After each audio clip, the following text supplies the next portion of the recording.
I haven't filed an federal income tax return since I left. I have not filed a tax return since 1999. The income tax is nothing less than the enslavement of the entire country. Now, the control of the economy and the perpetual robbery of wealth is only one side of the Rubik's Cube the bankers hold in their hands. The next tool for profit and control is war. Since the inception of the Federal Reserve in 1913, a number of large and small wars have commenced. The three most pronounced were World War I, World War II, and Vietnam. World War I. In 1914, European wars broke out centered around England and Germany. The American public wanted nothing to do with the war. In turn, President Woodrow Wilson publicly declared neutrality. However, under the surface, the U.S. administration was looking for any excuse it could find to enter it. In a noted observation by Secretary of State William Jennings, the large banking interests were deeply interested in the World War because of the wide opportunities for large profits. It's important to understand that the most lucrative thing that can happen for the international bankers is war, for it forces the country to borrow even more money from the Federal Reserve Bank at interest. Woodrow Wilson's top advisor and mentor was Colonel Edward House, a man with intimate connections with the international bankers who wanted in the war. In a documented conversation between Colonel House, Wilson's advisor, and Sir Edward Grey, the Foreign Secretary of England, regarding how to get America into the war, Grey inquired, "What will Americans do if Germans sink an ocean liner with American passengers on board?" House responded, "I believe that a flame of indignation would sweep the United States, and that by itself would be sufficient to carry us into war." So, on May 7, 1915, on essentially the suggestion of Sir Edward Grey, a ship called the Lusitania was deliberately sent into German-controlled waters, where German military vessels were known to be. And, as expected, German U-boats torpedoed the ship, exploding stored ammunition, killing 1,200 people.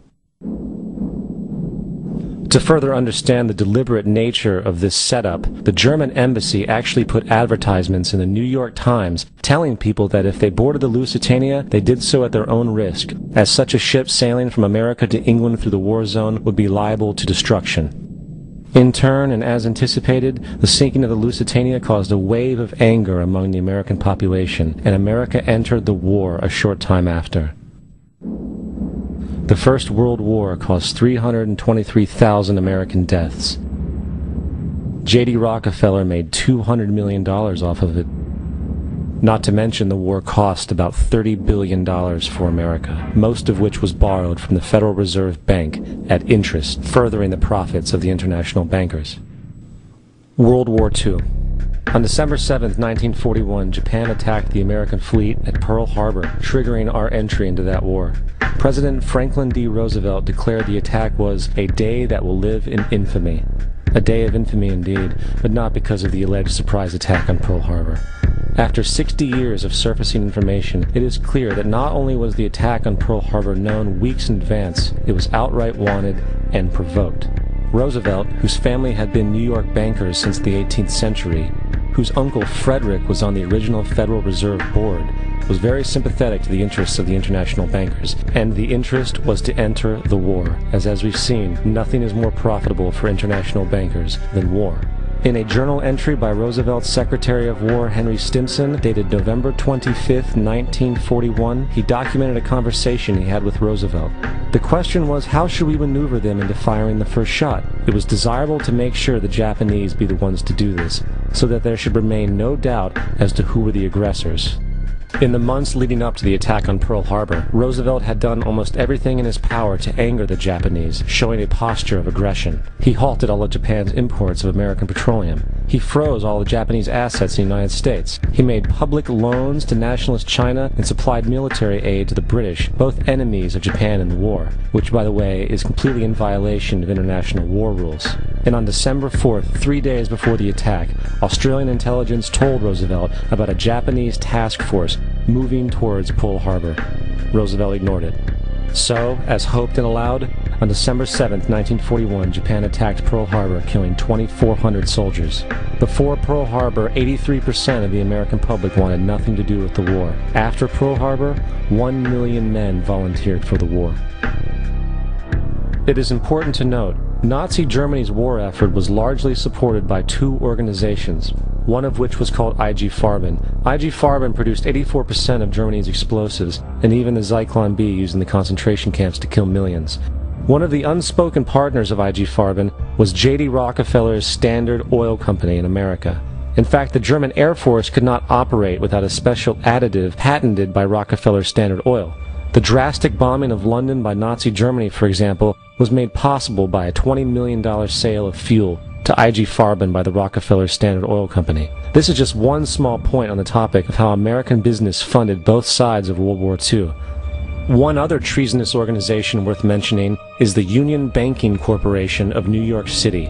Not only did it finance numerous aspects of Hitler's rise to power, along with actual materials during the war, it was also a Nazi money laundering bank, which was eventually exposed for having millions of dollars of Nazi money in its vaults. The Union Banking Corporation of New York was eventually seized for violations of the Trading with the Enemy Act. Guess who the director and vice president of the Union Bank was?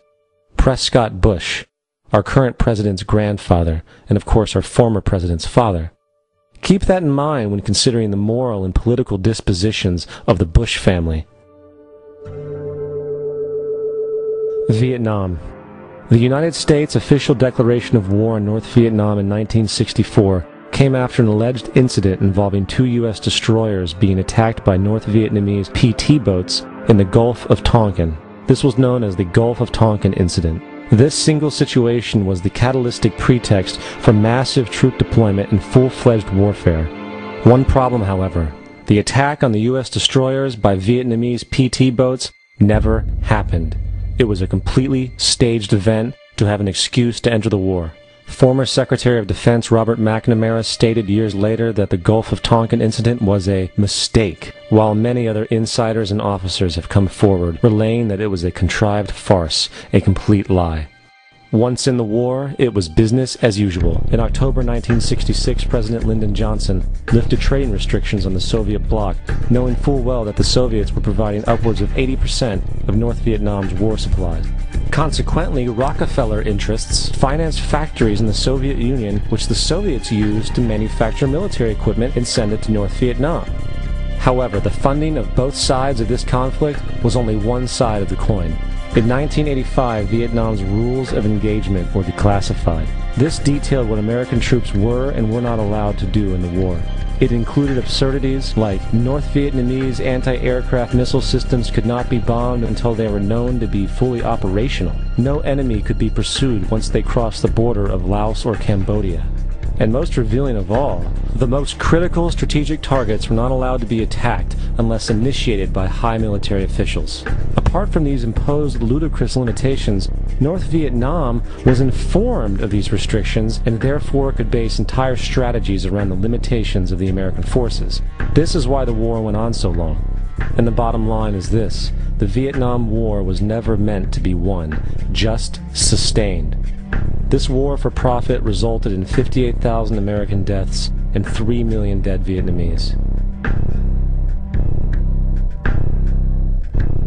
So, where are we now?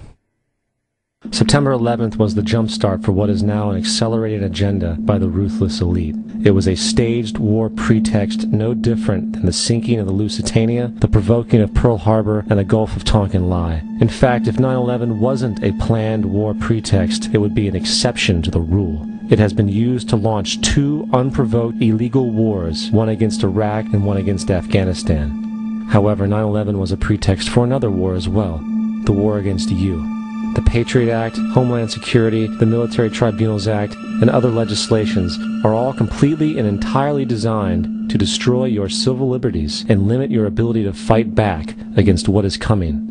Currently in the United States, unannounced to most brainwashed Americans, your home can be searched without a warrant, without you being home. You can in turn be arrested with no charges revealed to you, detained indefinitely with no access to a lawyer, and legally tortured, all under the suspicion that you might be a terrorist. If you need a painted picture of what is happening in this country, let's recognize how history repeats itself. In February 1933, Hitler staged a false flag attack, burning down his own German parliament building, the Reichstag, and blamed it on communist terrorists. In the next few weeks, he passed the Enabling Act, which completely eradicated the German Constitution, destroying people's liberties. He then led a series of preemptive wars, all justified to the German people as necessary to maintaining homeland security.